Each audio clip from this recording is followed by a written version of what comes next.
Estos son los cursos que desarrolla para usted el Centro Nacional de Educación a Distancia. Aprenda la tecnología automotriz con los cursos de mecánica, electricidad y electrónica del automóvil e inyección electrónica. Incluyen diagnóstico y reparación. Con el curso de mecánica de motos, entre en el mundo de las dos ruedas y aprenda a dar servicio y mantenimiento a motocicletas. Con procedimientos claramente desarrollados en video, en el curso de instalaciones eléctricas aprenderá a realizar instalaciones paso a paso. En refrigeración y aire acondicionado, conocerá el servicio de aire acondicionadores, refrigeradores y cámaras frigoríficas. En instalaciones sanitarias aprenderá acerca del suministro de agua, materiales y sistemas de desagüe. En cerrajería, un curso con detalle paso a paso de los procedimientos. Con los cursos de electrónica digital, radio, TV, video y reparación y mantenimiento de computadoras, aprenderá las técnicas de reparación, armado y mantenimiento. Con el curso de soldadura aprenderá soldadura eléctrica, oxiacetilénica, TIG, MIG-MAG y corte plasma. En el curso de construcciones aprenderá a realizar obras de pequeña y mediana envergadura. Con los cursos de producción de hortalizas, frutales y plantas de jardín, usted se capacitará en los procesos de cultivo y producción. El área de educación inicial le trae 3 cursos muy importantes: educadora preescolar, babysitter y educación especial, para trabajar con niños de forma profesional. En el área de estética integral, el curso de peluquería y estética capilar le enseña las técnicas básicas para iniciarse en esta profesión. También puede realizar los cursos de maquillaje, cosmetología, estética corporal, depilación, manicuría y digitopuntura, que con las demostraciones prácticas paso a paso en video aseguran el aprendizaje. Con los cursos de diseño y confección de vestimenta, aprenda a diseñar y confeccionar una variada gama de prendas. La elaboración de platos internacionales y los secretos de la repostería los aprenderá con los cursos de gastronomía y repostería y decoración de tortas. Con el curso de servicios de hotelería, aprenda atención al huésped, servicio de sala y housekeeping. El curso de barman y sala le enseña los secretos de la preparación de los tragos más consumidos y el servicio gastronómico. En el área empresarial, aprenda publicidad, marketing, ventas, atención al cliente y secretariado administrativo con 2 cursos muy completos. Y si le fascinan los medios de comunicación, el curso de periodismo es para usted. El área idiomas, un curso de inglés con una novela subtitulada, libros y mucho más para aprender divirtiéndose. Con los cursos de computación, aprenderá el manejo de una variedad de aplicaciones para PC. Centro Nacional de Educación a Distancia. Capacitación a la medida de sus necesidades. Pida más información acerca de estos cursos.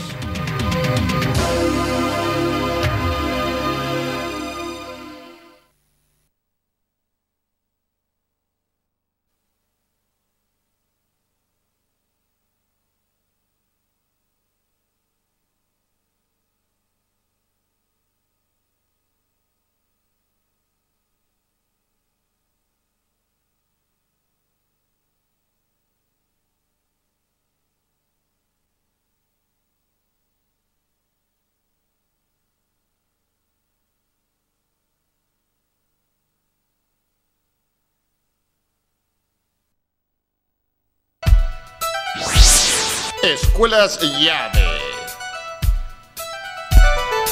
presenta curso de motores diésel.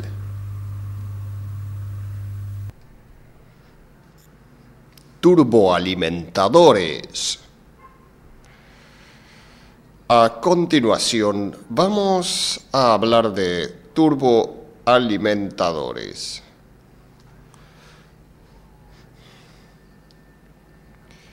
El que observamos es un turboalimentador de un motor de gran porte. Es un motor diésel. Tenemos partes bien diferenciadas. Aquí tenemos la parte que va a recibir los gases de escape que vienen del motor.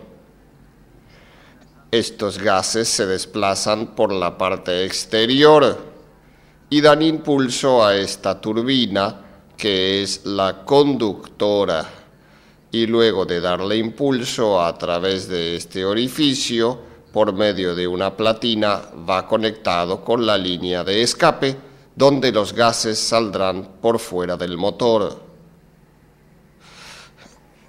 Como podemos ver con la forma clásica de caracol, los gases de escape que entran por orificio de gran tamaño se van llevando a cámara de menor tamaño para implementar y darles una gran velocidad. Esa velocidad que van a provocar los gases de escape le darán impulso a esta turbina, que según los diferentes motores, como ya hemos hablado en los textos, podrá ir en motores muy grandes, en los más lentos a 1000 RPM y de allí en más trabajando a 50, 100.000 o hasta 300.000 RPM, como hemos señalado. En algunos motores de auto, esta turbina va solidaria a un eje y ese eje conecta a su vez con la parte de compresor de aire. Si giramos lentamente a esta unidad, podemos apreciar una parte intermedia que une la turbina de escape con la turbina del compresor propiamente dicho. El eje que va aquí va montado sobre bujes que luego, en un corte de un compresor más pequeño pero similar, podremos observar bien cómo trabaja la parte de lubricación, de refrigeración, y veremos cómo está montado en sí el turboalimentador. En esta primera parte mostramos las grandes piezas que componen el turbo. Vemos por aquí la parte del compresor. Aquí tenemos esa parte donde el aire de admisión que viene desde el filtro ingresa por esta boca de gran diámetro. A diferencia de la turbina de escape, aquí el gas entra por el centro succionado por el accionar de esta turbina, y el aire que ingresa allí se dirige por la periferia de esta carcasa y por medio de esta boca es enviado el aire hacia el múltiple de admisión y de allí al motor. En los motores que tienen intercooler, el aire impulsado por el compresor pasará a través del enfriador y de allí a la admisión. Como verán, el intercooler tiene por misión enfriar el aire para compensar el hecho de que el aire, cuando se comprime, se calienta. Al calentarse pierde densidad y entonces al enfriarse logramos no solamente que evite el calentamiento del aire, sino que a su vez al enfriarse este tenga más densidad de oxígeno por volumen de aire. Permite ingresar eso más combustible y optimiza la combustión, reduciendo considerablemente las emisiones nocivas por los gases de escape. Sumamente importante. Todo este conjunto, el turbo, es una de las formas más económicas de aumentar la potencia de un motor, sin necesidad de aumentar el peso o la cilindrada del motor o las RPM. Podemos aumentar la potencia del motor con un elemento que funciona muy bien y tiene la gran ventaja que mejora la combustión y también disminuye la contaminación.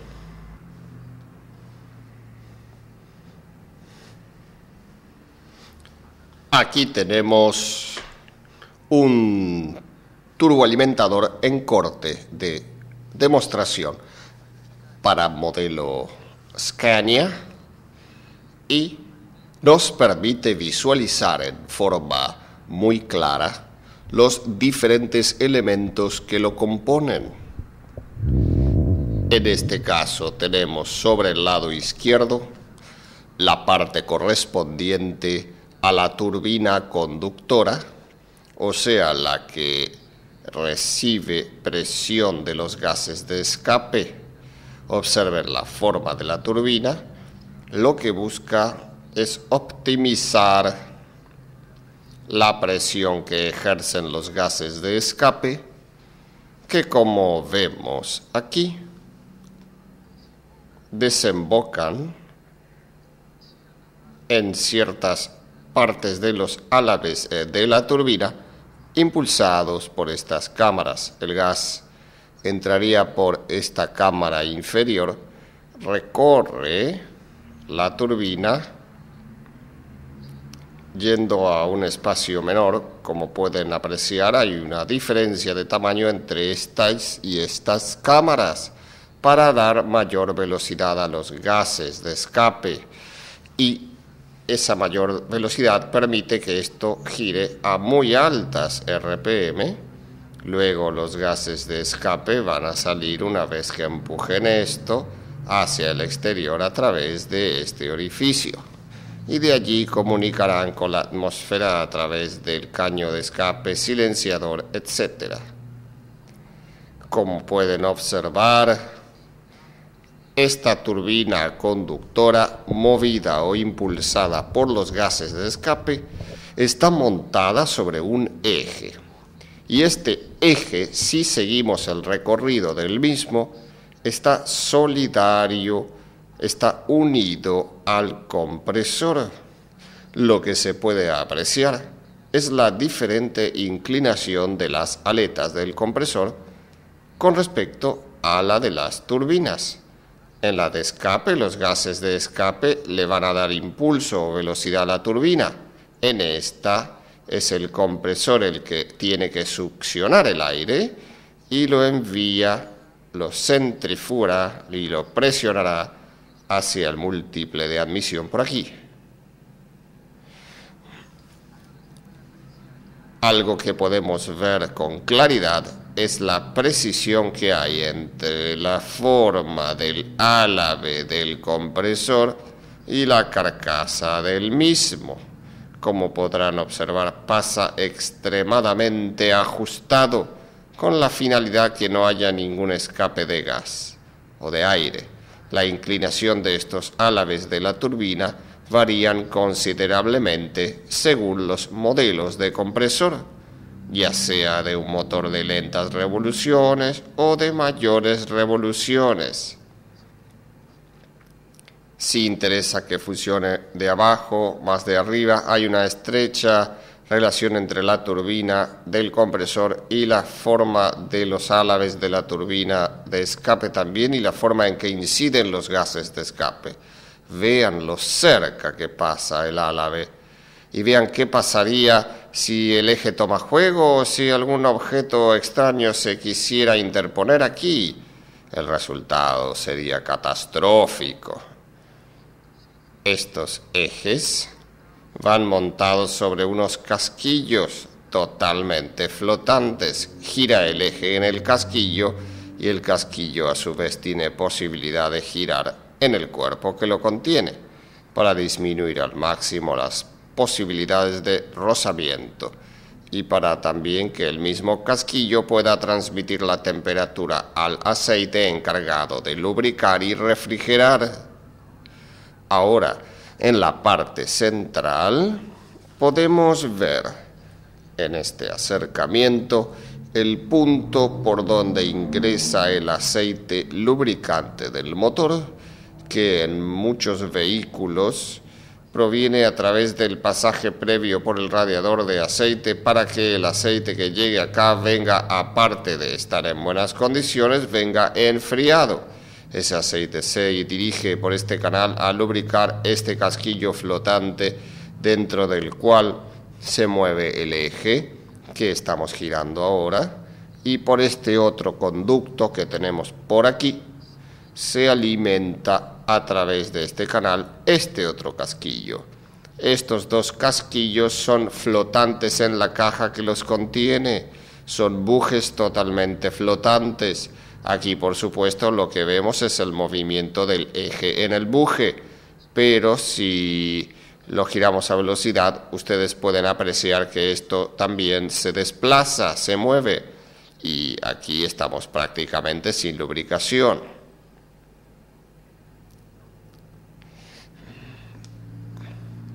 Ahora fíjense lo importante de primero la calidad y tipo de aceite lubricante que ingresa por aquí, luego la importancia de que ese aceite esté con baja temperatura para que pueda desalojar no solamente la temperatura que se genera por la fricción aquí, sino la temperatura que recibe este eje a través de los gases de escape que tocan la turbina, porque los gases de escape que salen del motor salen a altas temperaturas y dado que la turbina va montada en este eje, este mismo también transmite la temperatura. Todo ese aceite que lubrica lo que sería la caja de los bujes y eje de rodamiento, o sea, de aquí de la turbina, luego volverá al cárter y se mezclará con el aceite del cárter para completar su etapa de enfriamiento.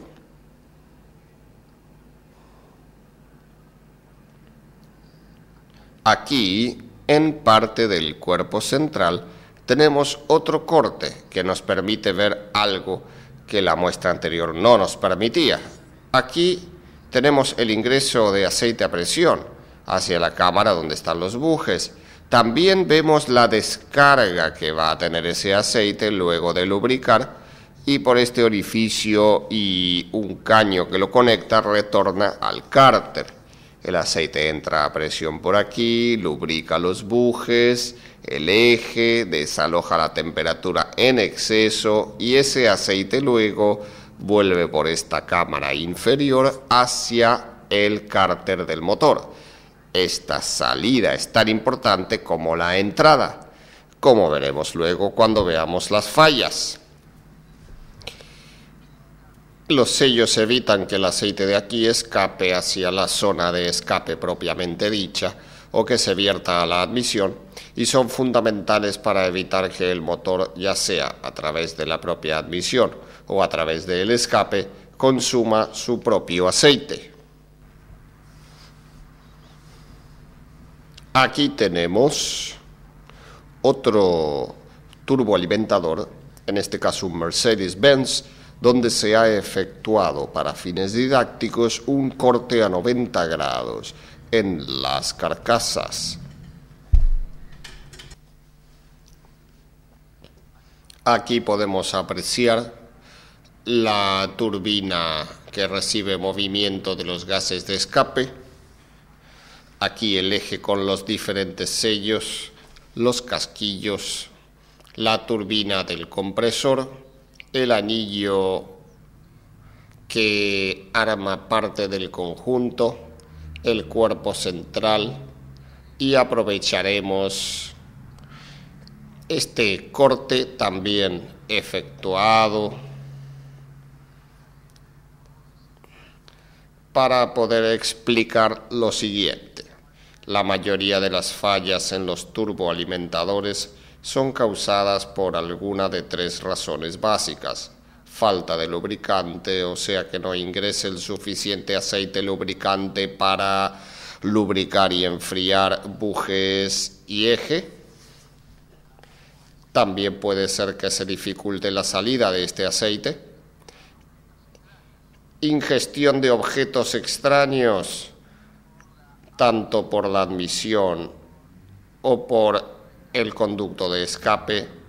Pueden entrar trozos de motor, a veces ocurre por el escape que entran trozos de aros, de asientos de válvula, de guías de válvula, o que por la admisión ingresen objetos extraños como arena, que causa desgaste continuo y permanente, piedras, objetos de mayor tamaño, partes del filtro de aire, alguna abrazadera, tuerca que fue dejada con descuido, y todo esto dado en las luces pequeñas que hay entre los rotores y la caja, puede causar daños irreversibles.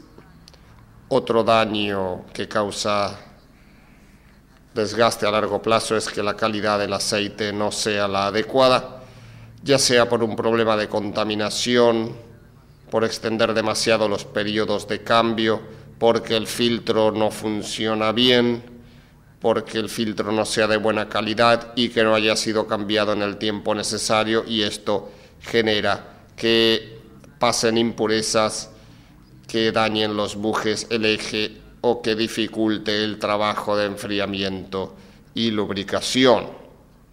Muchos turboalimentadores se desmontan sin necesidad porque no se controla bien los elementos que necesita el turbocompresor para poder funcionar.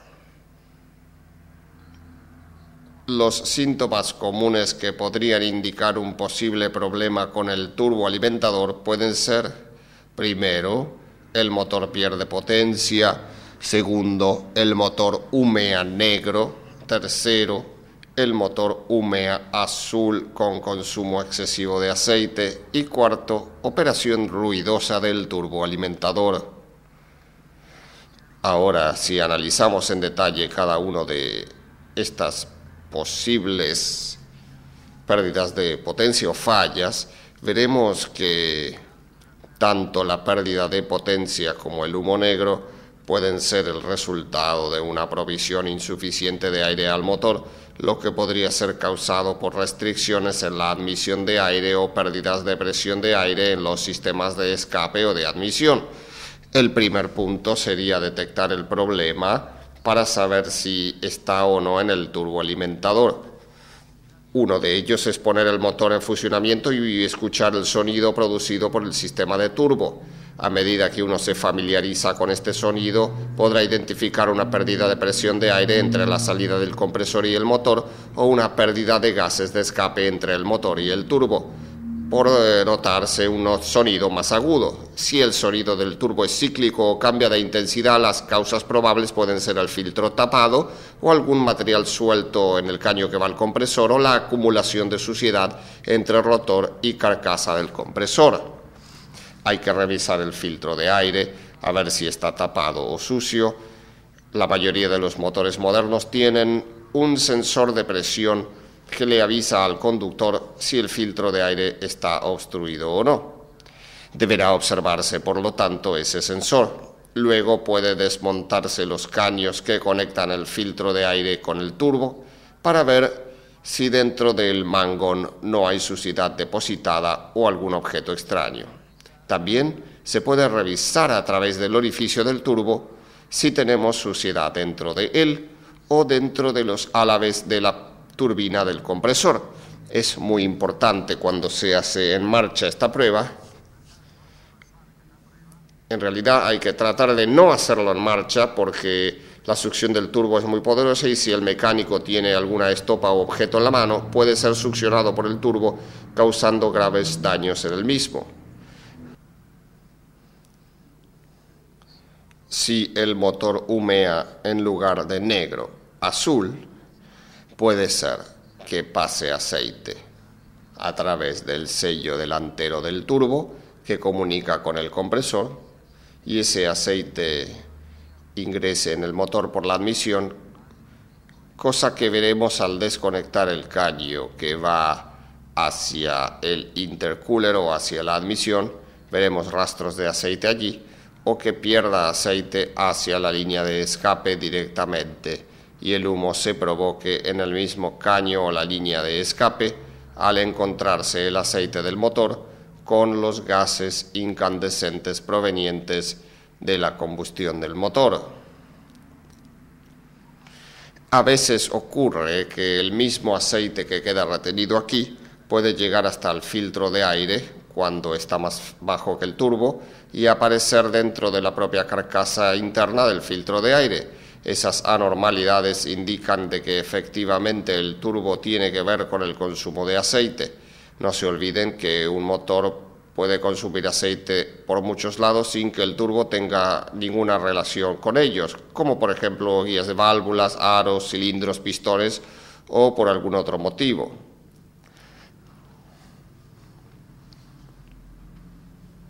cuando lo que aparece en el turbo son ruidos extraños, o sea que está ruidoso el turbo, se puede deber a muchos motivos, pero en la mayoría de los casos ingresan cuerpos extraños que se interponen entre las paredes del cuerpo que los contiene y los álabes de la turbina.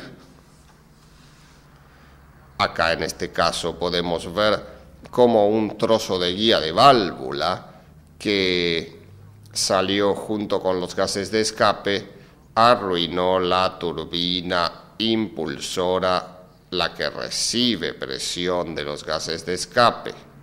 Tiene que haber hecho un ruido muy fuerte y estropeó no solo la turbina, sino también la caja que lo contenía.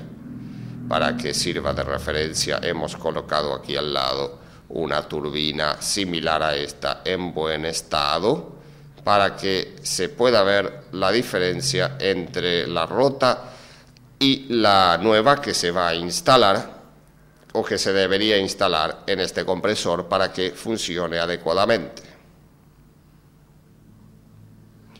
Aquí podemos apreciar, por ejemplo, un rodete de turbina donde se puede ver este aplastamiento que se aprecia claramente en los álabes de la turbina, provocados en este caso en particular, según nos comenta el técnico, por un trozo de estopa que fue succionado por el motor por descuido del mecánico que estaba trabajando en ese vehículo. La estopa se enreda, se traba aquí donde se quiebre un pedazo de aleta de la turbina, o sea un álabe.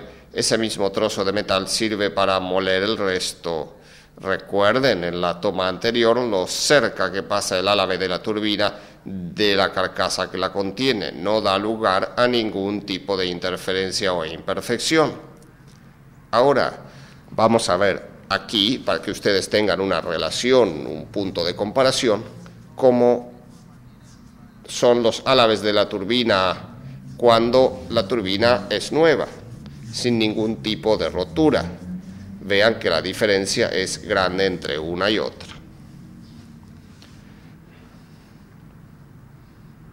La turbina de escape, la turbina conductora, recibe toda la temperatura de los gases de escape. Esa temperatura es transmitida en forma inmediata al eje.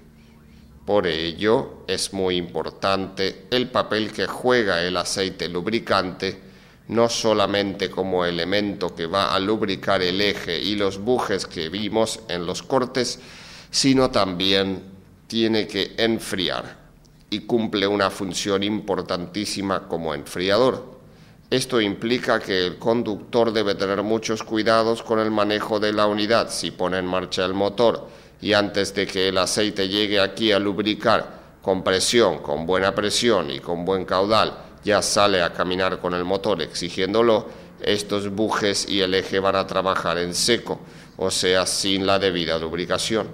Si viniendo el vehículo, conduciéndolo, que venga trabajando fuerte el motor del vehículo, camión, camioneta, ómnibus, automóvil, motor de barco, etc., si lo detiene y lo apaga inmediatamente sin dejarlo un rato moderando, la temperatura elevada que está concentrada en la turbina, al apagar el motor y detenerse la circulación del aceite, el aceite no podrá enfriar este eje, recalentará y esa temperatura pasará a los bujes. Entonces, por eso se recomienda, cuando el conductor viene de hacer carretera o va a detener el vehículo por algún motivo, dejarlo moderando tantos minutos como sea necesario hasta que la temperatura de la turbina baje. Hay vehículos que ponen una escala, o fabricantes que ponen una escala que si el vehículo se condujo durante más de determinado tiempo, a más de 100 kilómetros por hora, hay que esperar o dejarlo moderar X cantidad de minutos. Si se anduvo a mayor velocidad, hay que dejarlo moderar más tiempo, siempre buscando que se normalice la temperatura de la turbina antes de quitarle la refrigeración que provoca el aceite lubricante.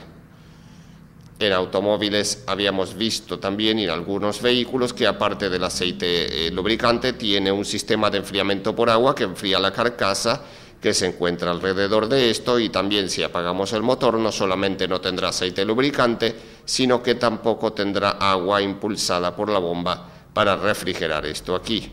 Acá podemos ver claramente en este caso que si bien la turbina se encuentra bien, tenemos aquí un desgaste y un agarrotamiento que se ve con el color del metal.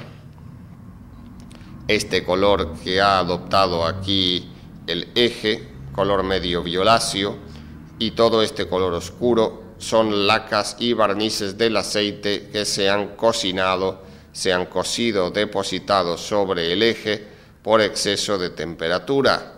Si esto lo comparamos con una porción de eje que no ha sufrido tanto recalentamiento, vemos que el color es muy diferente. A modo comparativo, hemos colocado al lado un eje que, aunque de otro modelo, denota el color que debe tener el eje cuando no ha habido problemas de mantenimiento y tampoco de recalentamiento excesivo. Este mismo problema se puede apreciar en el buje que lo contiene, cosa que pasaremos a mostrar a continuación. Aquí podemos apreciar dos bujes que han trabajado, un buje que ha sufrido recalentamiento, que pertenecía al eje que mostramos recién, y otro buje que ya se ha limpiado, por supuesto, pero que de todos modos vemos que los dos fueron pasados por el cepillo, este aclaró y este no. Justamente aquí está todo pegado, la temperatura excesiva ha barnizado este buje y demuestra eso, que trabajó con exceso de temperatura provocado por una insuficiencia de aceite lubricante. Mucha gente, cuando el motor consume aceite, trata de estirar los cambios de aceite, pasar de kilometraje el aceite y filtro, y a veces algunos usan aceite reconstituido. En realidad no le cambian el aceite. Eso es nocivo para este tipo de piezas de turbo, también para la bomba inyectora, cuando se trata de bombas lineales, cuyo árbol de levas y parte baja se lubrican con el aceite lubricante del motor. Quiere decir que cuando llega el momento de efectuar una reparación general de ese motor, cuando llegue el momento del ajuste, si usó aceite reconstituido o estiró los cambios o no cambió los filtros, argumentando que como el motor consumía mucho aceite no era necesario, se va a encontrar que va a tener que reparar elementos tales como turbo y bomba, donde los desgastes van a implicar una reparación mucho más costosa que la que hubiera efectuado si hubiera usado aceite como corresponde, aceite nuevo, y haciendo los cambios de aceite y filtro cuando lo indicaba el manual de mantenimiento. Cuando mencionamos la pieza central del turbo, donde iba montado el eje con los bujes que recibiera lubricación, explicamos que el aceite, luego de lubricar por aquí, por este conducto y una platina que lleva por aquí, debidamente atornillada, eso se vuelve hacia el cárter del motor. Muchas veces cuando se repara un turbo, se instala un turbo nuevo, a veces el turbo dura poco y muchas veces los mecánicos no se explican cuál es el motivo. Si el motor pierde mucha compresión al cárter, o sea, pasa muchos gases de expansión al cárter, se genera una contrapresión en la descarga del turbo que dificulta que el aceite que ya ha salido del circuito a presión y se encuentra libre aquí, pueda descender con facilidad hacia el cárter. Esa retención del aceite disminuye enormemente la capacidad de refrigeración del líquido lubricante y eso hace que el turbo levante mucha más temperatura de la que la necesita. No se olviden que el aceite que entra a presión aquí tiene que desalojar, lubricar y desalojar la temperatura rápidamente y volver al cárter. Si nosotros tapáramos o obstruyéramos aquí, hecho que lo puede hacer perfectamente la contrapresión que hay en el cárter en un motor que esté desinflado, que esté pasando mucha expansión al cárter, esa contrapresión dificulta enormemente el drenaje del aceite, por lo tanto el aceite estará demasiado tiempo aquí y no va a cumplir la función refrigerante y lubricadora que previó el fabricante. Otra cosa que sucede es que la platina que va aquí, de donde ingresa el aceite a presión proveniente en general desde el radiador de aceite, lleva una junta. Algunos mecánicos, con la finalidad de mejorar el sellado y evitar fugas, usan cemento siliconado. Esos cementos siliconados se colocan en exceso a veces y cuando se aprietan los bulones de fijación, así como escurre hacia afuera cemento de siliconas, también escurre hacia adentro y a veces un turbo se funde por falta de lubricante y se encuentra en estos canales trozos de esa silicona que evitan que el aceite lubricante pueda fluir con facilidad hacia eje y bujes. Esa es otra de las causas por las cuales muchas veces un turbo nuevo o reparado puede presentar problemas importantes que determinen una reparación de bastante más porte, más valor. Cabe agregar en este turbo que estamos mostrando que la contrapresión que se genera en el cárter de los motores cuando están desinflados, como se le dice normalmente, motores con desgaste, no solamente no permite una buena evacuación del aceite que se encuentra en la cámara y que ingresa a presión desde el circuito de lubricación del motor, sino que también hace que la presión aquí sea muy alta. Ese exceso de presión puede provocar fugas hacia la turbina que impulsa los gases de escape, que en ese caso ese aceite saldrá y se quemará por la anilla de escape, o hacia la admisión. Cuando pasa aceite a la admisión, si es muy poco, el vehículo humeará por el escape, el aceite que ingresa por la admisión. Pero si el pasaje de aceite, en el caso que se rompa un sello, un aro, pasa a ser muy importante, ese aceite podrá retroalimentar al motor y hacer que el motor se dispare de revoluciones, girando a altísimas RPM y pudiendo provocar un desastre en el funcionamiento del motor.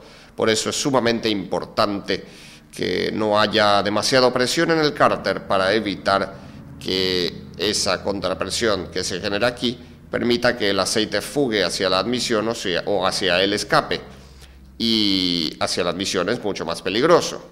Fíjense que esta turbina gira a altísimas revoluciones, pudiendo llegar desde 1000 en los motores más lentos hasta 300.000 en los motores más rápidos. Por eso es importante, cuando uno va a apagar el motor, dejarlo unos minutos moderando, no solo para que se enfríe esta turbina impulsada por los gases de escape, sino para que también pierda velocidad, ya que si está acelerado el motor, al cortar el contacto seguirá girando durante un rato sin lubricación, tanto en el buje como en los ejes. Las reparaciones de estos turbos son factibles cuando se procede con elementos originales, repuestos originales, y cuando se usa una tecnología de alta precisión. Ha sido muy desvirtuada en los últimos años la reparación de los turbos, porque se ha encarado este trabajo por personas no aptas y técnicos no preparados para este tipo de reparaciones. Vamos a mostrar algunos de los elementos indispensables para encarar ese tipo de reparaciones. Cuando se encara la reparación de un turbo, lo que se trabaja fundamentalmente es en la parte de tornería. Con tornos de alta precisión se rectifica el eje si es necesario y la caja o cuerpo o carcasa donde los bujes van instalados. Al rectificar tanto el eje como la carcasa, es necesario luego instalar bujes supermedida. Luego de hacer esta operación es fundamental revisar el balanceo de la pieza que gira, o sea, lo que tenemos aquí, que es el eje y los rotores.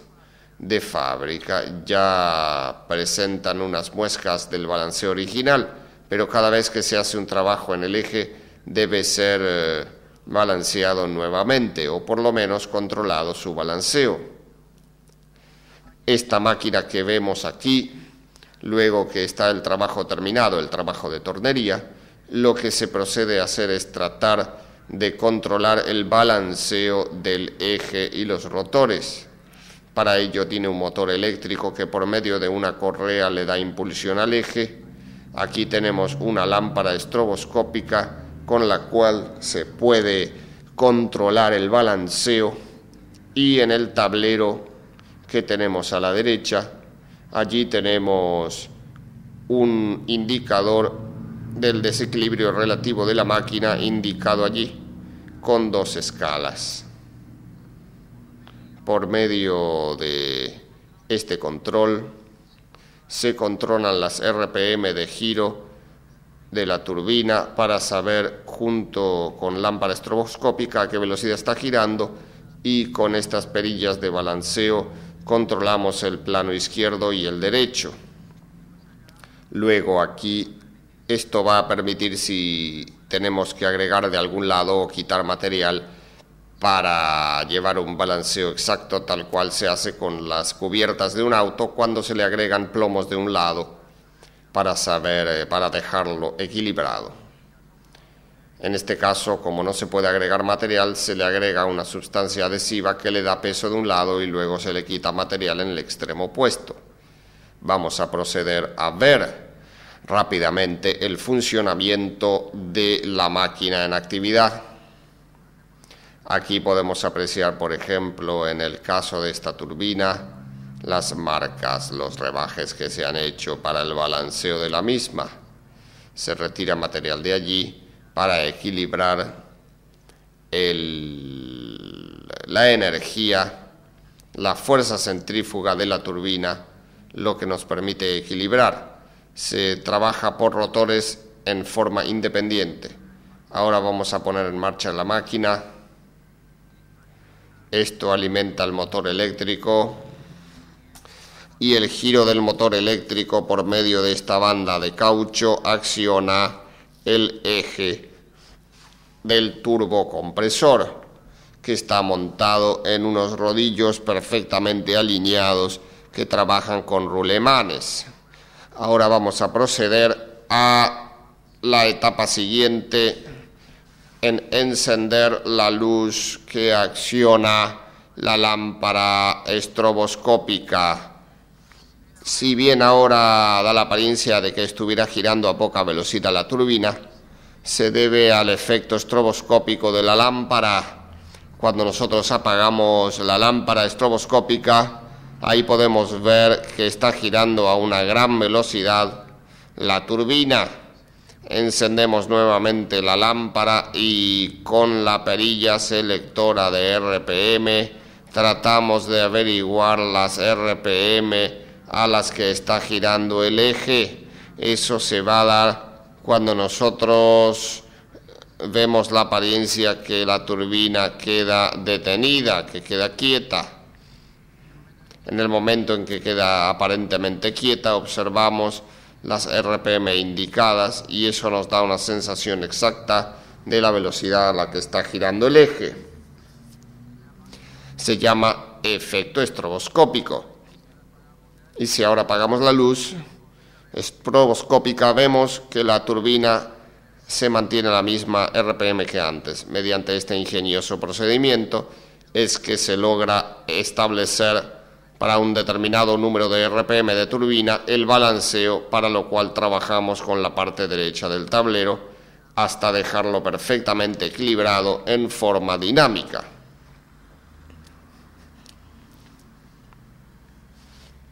El equilibrio se logra quitándole peso de las zonas donde tiene exceso. Esto es fundamental para permitir una larga vida útil en el turbo. Caso contrario, si trabaja desequilibrado, provocará vibraciones y oscilaciones, lo que perjudicará principalmente la vida del eje, los bujes y las turbinas en sí. Aquí tenemos un camión Scania modelo 94C con motor de 310 caballos. Este es un motor turboalimentado y es un motor avanzado. Lleva un sistema de microtoberas para reducir la contaminación y tiene, entre otras cosas, apagador con sistema eléctrico. Tiene varios sensores en el motor que ayudan a tener una mayor fiabilidad en el manejo y un mejor control de la marcha del motor. Levantamos la tapa frontal. Aquí vemos el sistema del intercooler. Aquí tenemos el radiador del motor, el que enfría el líquido refrigerante del motor, y acá adelante este radiador que se ve es el radiador del intercooler. Si venimos aquí hacia la derecha del vehículo, vamos a ver que por este conducto, observen, es por donde viene el aire soplado desde el turboalimentador. El aire entonces soplado circula por aquí adentro, por adentro de estos caños. El aire que pasa, en este caso tenemos un sistema de enfriamiento de aire a aire. El aire que pasa a través del radiador del intercooler enfría el aire, y ese aire por aquí frío va a entrar en la admisión. Como recordarán, la idea del intercooler es enfriar el aire para poder aumentar la densidad del mismo y mejorar el llenado de los cilindros. Bajando esta tapa podemos tener una mejor idea del tamaño del radiador del intercooler, que es todo esto que vemos aquí. Todo esto es el radiador del intercooler. Lo que se busca con un radiador grande es frenar al mínimo la entrada de aire hacia los cilindros. Ya que estamos aquí, podemos ver acá el tanque de desgasificación, que siempre está en una parte alta. Aquí es donde se controla el nivel de refrigerante, del líquido refrigerante del motor. Estas son las mangueras de conexión y purgado del sistema. Aquí el sistema de calefacción. De este otro lado, sobre la parte izquierda del vehículo, tenemos otra tapa que, si la abrimos, podemos encontrar acá donde se ingresa el aceite del motor, y acá la varilla que se utiliza para medir el nivel de aceite del motor. Ahora, mediante un sistema hidráulico que posee el vehículo, se procede a volcar la cabina hacia adelante para que podamos apreciar mejor el motor y todos sus elementos.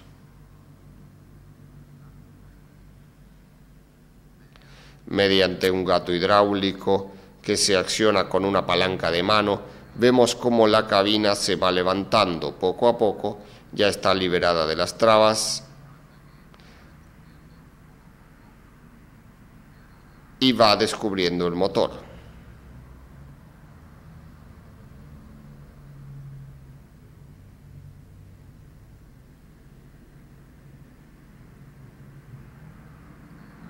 Allí vemos las tapas de válvulas individuales en el motor, una por cilindro.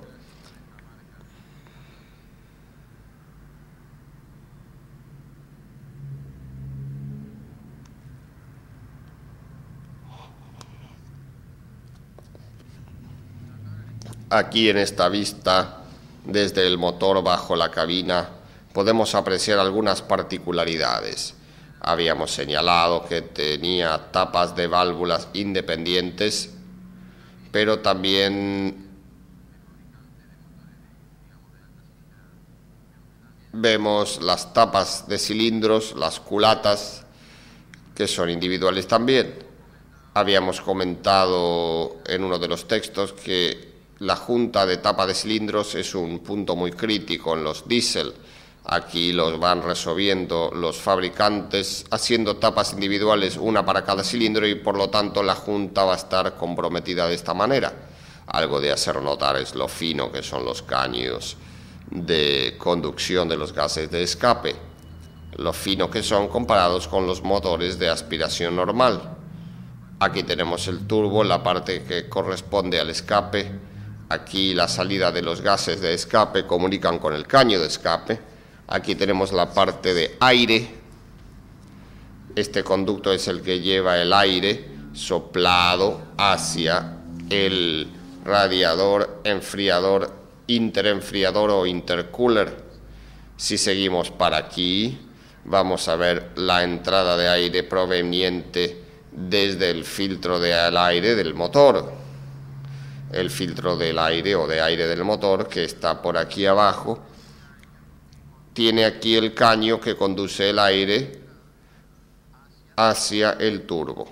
Es de fundamental importancia que estos caños estén en buenas condiciones, las abrazaderas que estén firmes, tanto ellas como esta, por ejemplo, que comunica con el compresor, para que no permita bajo ningún concepto la entrada de polvo o tierra al sistema de admisión.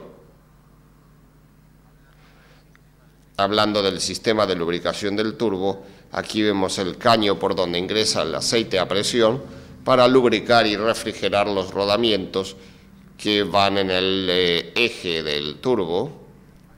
Aquí abajo tenemos el caño de retorno del aceite hacia el cárter, y aquí abajo lo blanco, esto es el filtro de aceite especialmente para el turboalimentador. El aceite del motor pasa primero por el filtro, luego viene aquí para asegurarse que el turbo no reciba el aceite contaminado o con impurezas que puedan dañar la precisión de los rulemanes. Si bien no tiene nada que ver con la parte mecánica y menos del motor, de todos modos vamos a mostrar cómo un sistema neumático se utiliza para darle confort al conductor del vehículo o los pasajeros eventuales, dado que esa suspensión es regulada neumáticamente y la cabina queda flotando sobre ese colchón de aire para que las vibraciones del camino no sean transmitidas al conductor y ocupantes de la cabina. Aquí tenemos en la parte delantera del motor el alternador encargado de generar la corriente eléctrica para todo el vehículo, y aquí las correas de arrastre que recibe movimiento de la polea del cigüeñal. Ahora en la parte izquierda del motor vemos desde este ángulo ahora el caño que señalábamos, el que lleva el aire presurizado hacia el intercooler. Pasa por este y el aire enfriado ingresa por este otro conducto y a través del múltiple de admisión que estamos señalando, ingresa hacia los cilindros. Aquí tenemos todas las cañerías que comunican con los inyectores, donde se puede apreciar la tuerca capuchón de alguno de ellos. Observen la tuerca capuchón, y aquí vemos después los conductos que vienen todos hacia la bomba inyectora. Aquí tenemos, se ve parte de la salida de la bomba inyectora. A un costado de la bomba aquí tenemos el apagador, en este caso es eléctrico, recibe corriente mediante el interruptor de contacto. Aquí tenemos el cable comando del mecanismo del acelerador mecánico. Aquí tenemos un elemento que lo que hace es controlar las RPM máximas de la bomba, y esto recibe señal del cuenta RPM. Aquí, si volvemos hacia la izquierda, tenemos parte de la bomba. Aquí iría el regulador mecánico, y si volvemos al múltiple de admisión podemos registrar esta conexión aquí en este punto, que por medio de este conducto transmite la presión del múltiple de admisión a la bomba inyectora. Aquí el diafragma compensador de refuerzo de turboalimentación. Más atrás tenemos el filtro de aceite, y más por acá filtro de combustible. Ahora vamos a presenciar un motor de un camión Volkswagen, un motor pequeño que es un 6 cilindros, pero no es turbocomprimido, sino que es un motor con aspiración normal, un motor liso lo que se le dice corrientemente. Acá estamos sobre el lado derecho del vehículo, levantamos la cabina para poder apreciar los diferentes elementos que componen este motor. Empezamos por la parte delantera del mismo. Tenemos la caja superior del radiador, el panel de radiador de agua del motor, aquí el mangón superior, la manguera superior, aquí el mangón que conecta con el tanque de desgasificación, por aquí saldrán las burbujas de aire, muy importante en motores diésel. Aquí tenemos el alternador. Aquí tenemos un regulador incorporado, regulador electrónico. Aquí, siguiendo este cable, vemos que es el comando del acelerador de la bomba, o sea, el acelerador del motor. Aquí tenemos una bomba con regulador mecánico. Aquí las ventanillas de inspección para poder accionar y calibrar los resortes del regulador mecánico. Aquí el eje del estrangulador. Aquí el tornillo tope de aceleración. Aquí tenemos las diferentes salidas para los inyectores, una para cada cilindro, es un 6 cilindros. Aquí el bombín de mano para hacer el purgado del sistema de combustible. Aquí la salida de combustible para el filtro de gas oil. Aquí el ingreso de combustible a la bomba inyectora. Detrás de esto, aquí abajo va la bomba de alimentación, movido por una excéntrica que va a recibir movimiento del eje de levas de la bomba inyectora. Aquí tenemos las tapas de cilindro de este motor, que es un MWM. Cada tapa de cilindro tiene una tapa de válvulas individual. Aquí se ve incluso el caño que alimenta el inyector, que corresponde a ese cilindro. Ahora del lado izquierdo del motor podemos apreciar las palancas de cambio con el mecanismo eléctrico de alta y baja. Aquí, por medio de un sistema de varillas y caños, transmite movimiento hacia los comandos de la caja de velocidades. Aquí tenemos el múltiple de admisión y por aquí en la parte trasera tenemos la válvula de ventilación del cárter. Es una válvula donde todos los vapores del cárter vienen aquí, son succionados por la admisión del motor, se queman en la cámara de combustión y esos gases tóxicos salen transformados en gases menos tóxicos a través del sistema de escape. Propiamente dicho, aquí tenemos el múltiple de escape con su conexión directamente al conducto de escape.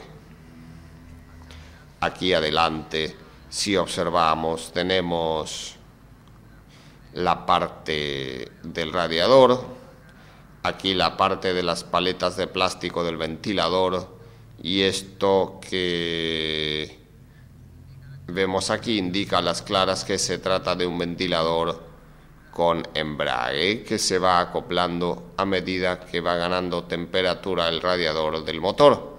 Si nosotros accionamos con la mano el ventilador, vemos que gira el ventilador y la polea y las correas que lo mantienen unido al cigüeñal se mantienen quietos. A medida que va entrando temperatura desde el radiador, un sistema bimetálico va uniendo o sea acoplando la polea donde están montadas las paletas con el eje que recibe movimiento del mecanismo del cigüeñal a través de las correas. Aquí tenemos el compresor que se utiliza principalmente para sistema de freno y otros accesorios.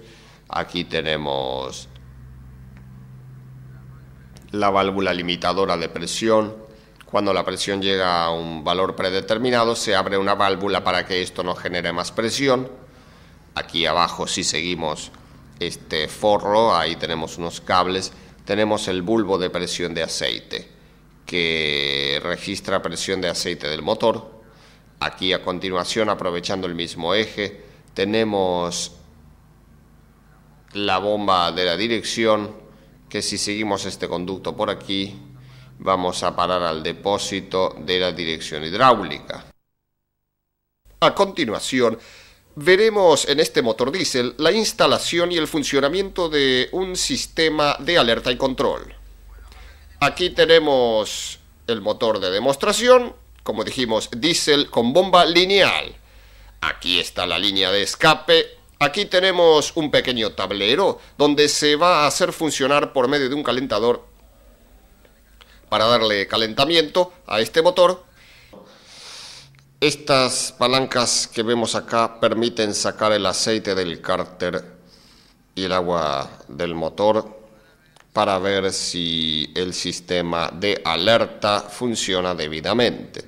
Este agregado que tenemos aquí a la derecha de la bomba es una válvula que corta el combustible cuando actúa o acontece algún problema, como se queda el motor sin agua, levanta exceso de temperatura, no tiene presión de aceite o la presión baja a valores especificados. Cualquiera de esas situaciones hace que la señal actúe y corte el suministro de combustible, evitando que el motor sufra más. Aquí tenemos un tablero de instrumentos en el cual encontramos un indicador de temperatura con una escala ampliada, un termómetro similar al que funciona en el tablero de instrumentos del vehículo. Generalmente estos indicadores trabajan con un bulbo que entra en contacto con el agua del motor, el agua refrigerante. A medida que el agua se calienta, la aguja indicará la temperatura del elemento refrigerante. La amarilla incluye temperaturas bajas o frías, la verde, normales, y roja, recalentamiento. Aquí tenemos un medidor de presión de aceite que está ampliado para que se pueda observar mejor las variaciones. La escala roja indica baja presión y la presión irá aumentando hasta los valores especificados por fábrica. Cuando la válvula de corte se abre, la aguja se estabiliza. Aquí en el centro tenemos el sensor del sistema. Este sensor indica el estado del motor al conductor, ya sea en forma acústica o en forma luminosa. Aquí, por ejemplo, tenemos dibujado un termómetro pequeño. Si el motor llegara a elevar la temperatura, aparte de la señal acústica, se enciende la luz. Si la presión de aceite bajara por debajo de un mínimo especificado, se encendería la luz. Si el alternador generara más corriente de la necesaria, o sea que estuviera por encima de los valores normales, se encenderá la luz y automáticamente se desconecta el sistema, para evitar que se recargue de más la batería. Esta luz que tenemos aquí indica cuando el sistema está desconectado. Por ejemplo, cuando uno pone en contacto el motor para encenderlo, no hay que olvidarse que no va a haber presión de aceite. Eso haría que el sistema no permitiera arrancar el motor, mientras la luz titila indica que se puede poner en marcha el motor. Esta otra pequeña luz que tenemos acá indica va a estar siempre encendida en la medida que el mecanismo esté funcionando. Indica al conductor que el mecanismo está habilitado para funcionar. Estos dos contactos que tenemos aquí a la derecha son para emergencia. Si cuando aparece una falla o un recalentamiento y el sistema apaga el motor, pudiera ocurrir que esté apagado en medio del tránsito o sobre un puente o en un paso a nivel. Para evitar que eso suceda, el conductor pasa los dedos sobre estos contactos y se restablece nuevamente la posibilidad de arrancar el motor por una determinada cantidad de segundos y permitiéndole movilizar el vehículo y quitarlo de la zona de riesgo. Aquí tenemos otro elemento que va a trabajar con la presión de los neumáticos. Este reloj, por ejemplo, le indica al conductor la presión existente en los neumáticos delanteros y este otro la presión existente en los traseros. Aquí tenemos otro reloj que indicaría la presión existente en el tanque de reserva, que se utiliza para justamente el aire de las cubiertas, en este caso.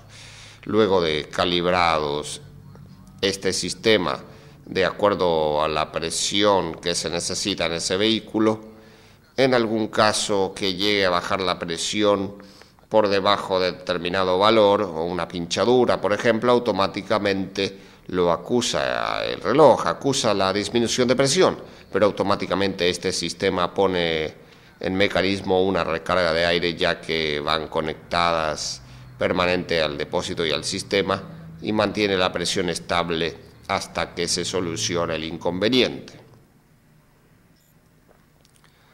Aquí tenemos a la vista los dos sensores.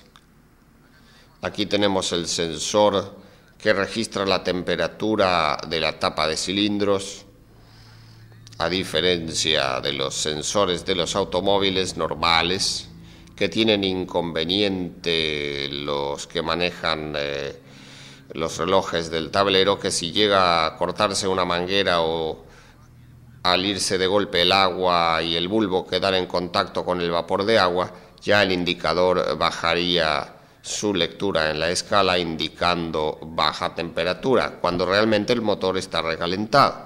En este caso se ha logrado un sensor especial que tanto registra la temperatura del elemento refrigerante, o sea, del fluido refrigerante, o sea, el agua, o el anticongelante, anticorrosivo que tenga, pero también toma contacto con el metal de la tapa de cilindros. Quiere decir que si por algún infortunio se llegara a cortar una manguera y se fuera el agua de golpe del motor, igual, dado que la tapa de cilindro va a elevar su temperatura, el sensor actuará del mismo modo. Este otro sensor que tenemos aquí del tablero de comando de la unidad es el sensor de presión de aceite. También es un sensor eléctrico que funciona para que alerte al sistema cuando la presión del aceite baja de un valor especificado por fábrica. Este recipiente que vemos aquí tiene un tubo que está comunicado con el recipiente, y cuando se saque el agua del motor para accionar el sistema, para ver cómo funciona, el nivel de agua se va a elevar aquí. Lo mismo con el otro recipiente que tenemos aquí a la derecha. Cuando se quite el aceite del motor, mediante el movimiento de las palancas, el aceite va a subir por aquí, y cuando suba, aquí está un poco manchado, pero es la suciedad normal del aceite de un motor diésel. Ahora no hay aceite, es solamente la mancha que ha quedado. Cuando el aceite suba aquí y alcance un nivel determinado, el sistema deberá avisar. Ahora procederemos a encender el motor, a ponerlo en marcha, y veremos que los relojes nos indican, tanto el del termómetro, el medidor de temperatura, como el manómetro, la presión del aceite. Se pone en contacto, se da calentador hasta que la resistencia alcance la temperatura como para poner en marcha, indicando que los calentadores ya están en ese momento. Y se da arranque al motor. Se puso en marcha el motor. Si vemos los relojes, aquí podemos apreciar la presión del aceite. Observen ustedes la presión del aceite, y si miramos el sistema, observamos que la luz verde indica que el sistema está alerta, o sea que está trabajando el mecanismo de defensa para avisar al conductor cualquier anormalidad que pueda ocurrir en el motor. Bueno, ahora procedemos a quitar el aceite del cárter del motor por medio del movimiento de esta palanca. Observen ustedes, si observamos el reloj, vemos cómo la aguja cae rápidamente por la falta de aceite en el motor. Vamos a ver cómo se enciende la luz. Observen ustedes y enseguida suena una señal acústica y el motor se apaga. Allí se siente la señal.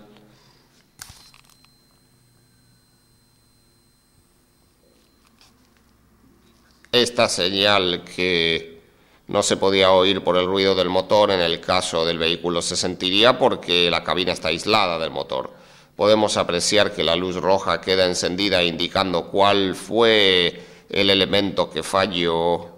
Y ahora, si nosotros accionamos aquí el interruptor de emergencia, supongamos que el coche se quedó en un paso a nivel o en un lugar que moleste al tránsito o un lugar peligroso, debería arrancar nuevamente el vehículo.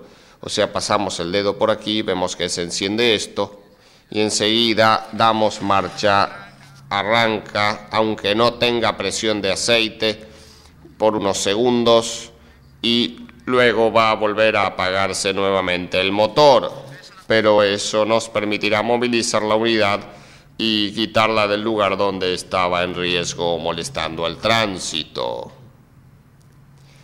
Ahora levantamos esta palanca para que el aceite del cárter no se vaya de nuevo hacia el depósito. Venimos aquí y como pueden observar en este vaso comunicante, en esa manguera, está el aceite del cárter en este lugar. Bajamos esta palanca, el aceite va a comenzar a descender lentamente y volverá al cárter del motor por este conducto.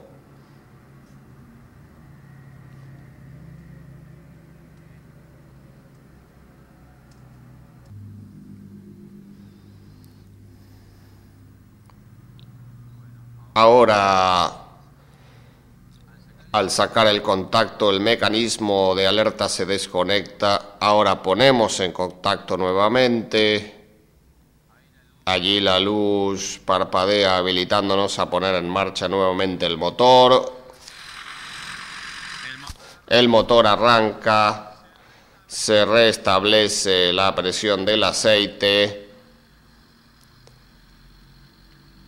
Y ahora vamos a hacer la prueba con el sistema de agua.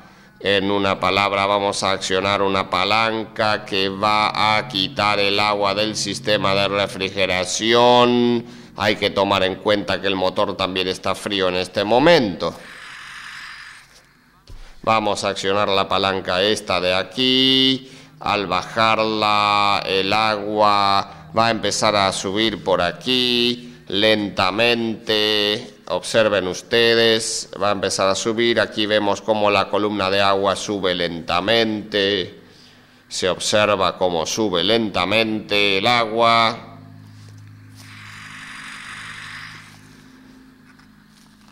A medida que el agua va pasando por allí, va a empezar a levantar temperatura. Se puede observar que el termómetro, observen ustedes que el termómetro del motor sigue con la temperatura normal, pese a que el agua está bajando. Y vamos a observar aquí el sistema de alerta. Cuando el bulbo del sensor de temperatura del sistema de alerta constate el recalentamiento de la tapa, esta luz se va a encender y a los pocos segundos el motor se va a apagar. Dado que el motor no lo hemos dejado descansar, la temperatura del funcionamiento normal va a tardar un poco en suceder este efecto.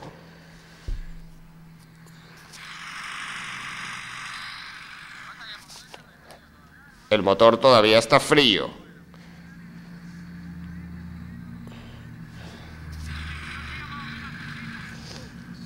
Si se quiere, se puede observar en el depósito cómo sigue subiendo el nivel de agua. Observen ustedes y a medida que el nivel de agua va subiendo, ese agua va desapareciendo del motor y este va a generar temperatura, dado que aquí, como vemos, la temperatura ha subido. Se ha encendido el indicador y el motor se apaga. Observen ustedes, se apagó el motor. Allí tenemos también cómo se encendió la luz y el mecanismo detuvo el motor. Si nos vamos a guiar por el medidor de temperatura del vehículo, parece que la temperatura todavía no está demasiado elevada. Lo que ocurre es que al quedarse sin agua, el indicador de temperatura no registra en realidad la elevación de temperatura, pero el sensor instalado por este sistema de alerta, de control, sí lo registra porque toma la temperatura del motor en sí. Y cabe recordar que cada sensor va instalado en el lugar que el fabricante recomienda como punto de mayor temperatura del sistema de refrigeración. La alarma acústica la van a escuchar también, que está funcionando.